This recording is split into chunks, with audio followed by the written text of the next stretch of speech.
السلام علیکم دوستانو، زه هارون ځواک یم او په ځواک ټي وي کې تاسو ته هر کله وایم امید لرم چې ټول برو او جوړ اوسئ. دوستانو، کیمرې په انساني ژوند کې ډیر زیات بدلون راوستی او له هغه وخت راهیسې چې کیمرې اختراع شوي انسانان پر د خپل ژوند هره برخه د یادګار په شکل ریکارډ کوي. آیا تاسو معلومات لرئ چې کیمره د اول ځل لپاره چا اختراع کړې او د دنیا په تاریخ کې لومړنی عکس او ویډیو چا کیپچر کړي او همدارنګه لومړنی ډیجیټل کیمره چا جوړه کړې او داسې نور؟ په دې ویډیو کې به زه تاسو ته د کیمرې د تاریخ په اړه کې په پوره ډول معلومات درکوم، نو ویډیو تر اخره پورې ضرور وګورئ. سبسکرایب کړئ ځواک ټي وي او د بیل آیکن هټ کړئ د معلوماتي ویډیوګانو تر ټولو مخکې د کتلو لپاره. دوستانو، په انساني تاریخ کې لومړنۍ کیمره په 1814 کال کې اختراع شوې او دا تصویر چې تاسو ګورئ په همدې کال کې کیپچر شوی دی او د دنیا تر ټولو لومړنۍ تصویر شمیرل کیږي. جوزف یو بل فرانسوي اختراع کوونکی و چې د دې کیمرې نه 10 کاله وروسته په 18شپږ کال کې یو ډول لویه کیمره اختراع کړه چې د لومړنۍ کیمرې نه یې تصویر یو څه اندازه صفا و. دوستانو، جوزف چې پوره نوم یې جوزف نیسپور نیپسي دی په جولای 5 1945 کال په فرانسه کې پیدا شوی دی. دا یو فرانسوي اختراع کوونکی و چې ډیر زیات شیان په انساني ژوند کې اختراع کړي دي، خو د خپل ژوند زیاته برخه یې په فوټوګرافۍ کې تیره کړې ده او هیلیوګرافي هم د همدې په واسطه رامنځته شوې وه. هیلیوګرافي یو داسې تخنیک دی چې د عکس اخیستلو په پروسه کې ډیر ګټور ثابت شوی و. جوزف د فوټوګرافۍ لپاره ډیر زیات کارونه ترسره کړل او د خپل مشر ورور کلیډ نیپسي په مشوره یې د فوټوګرافۍ پرته په نورو برخو کې هم ځینې اختراعات کړي دي. مثلا لومړنی اختراقي انجن هم همدې ایجاد کړی دی. بلاخره جوزف نیسپور نیپسي په 1833 کال کې مړ شو او د دې لخوا اختراع شوي ماشینونه اوس هم د فرانسې په موزیم کې ساتل کیږي او د نړۍ د لویو اختراع کوونکو له ډلې څخه شمیرل کیږي. دوستانو، اوس راځو د ویډیو کیمرې په طرف چې څه وخت او چا اختراع کړې ده. د دنیا تر ټولو لومړنۍ ویډیو کیمره لوی لیب پرنس اختراع کړې ده. دا شخص په 1861 کال په فرانسه کې پیدا شوی دی. لوی د ماشومتوب څخه د فوټوګرافۍ او کیمرې سره ډیره زیاته مینه درلوده، سره له دې چې په 1814 کال کې د لوی د پیدایښت څخه مخکې کیمره ایجاد شوې وه.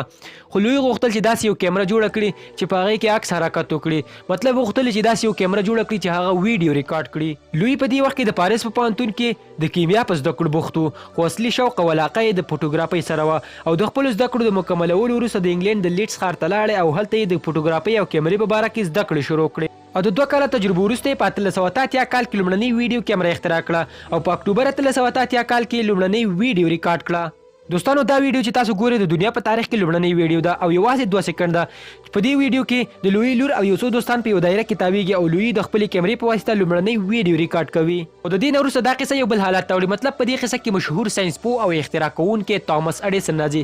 توماس اډیسن یو پوه او ځیرک شخص و چې برق، څراغ او داسې نور زیات شیان یې اختراع کړي دي. خو توماس اډیسن یو بهیل شخص هم و، ځکه دې به د نورو خلکو لخوا اختراع شوي شیان په خپل نوم کول ترڅو کریډیټ یې دا واخلي او همدا کار د لوی لیب سره هم وشو. توماس اډیسن دعوا کوله چې لومړنۍ ویډیو کیمره دی ایجاد کړي، خو داسې نه ده. په دې وخت کې توماس اډیسن د ویډیو کیمرې په جوړولو کار کاوه، خو د دې نه مخکې لوی لیب خپله ویډیو کیمره جوړه کړې وه. د دې نه وروسته د لوی لیب او توماس اډیسن ترمنځ په محکمه کې کیس روان و. دا کیس په اول کې توماس اډیسن وګټه، خو یو څه وخت وروسته محکمې خپله فیصله بدله کړه او لوی لیب یې ګټونکی اعلان کړ. د دې نه وروسته لوی لیب غوښتل چې د خپلې کیمرې سره امریکا ته لاړ شي ترڅو خلکو ته وښایي چې لومړنۍ ویډیو کیمره توماس اډیسن نه بلکې دی ایجاد کړې.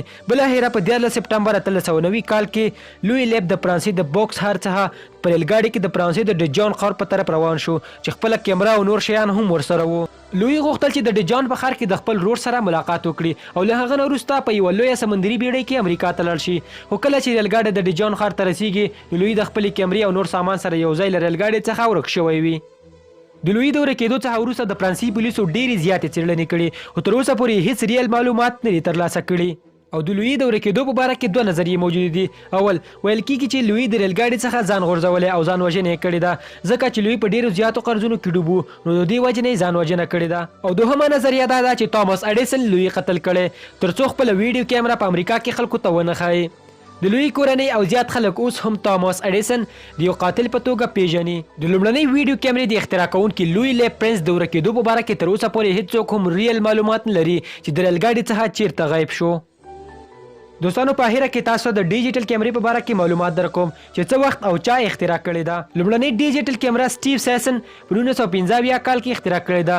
سټیو سیسن د کودک کمپنۍ یو مشهور انجینر و چې د 1940 کال راهیسې د ډیجیټل کیمرې په جوړولو کار کاوه. دې کیمرې د یو عکس په اخیستلو 23 سکنډه وخت مصرفوه او د یو بریډ باکس په اندازه وه.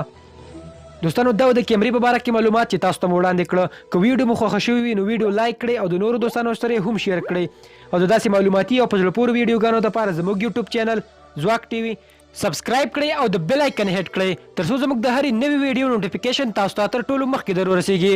تر بلې ویډیو پورې مې اجازه غواړم د ځان ډېر خیال ساتئ. د خدای پامان.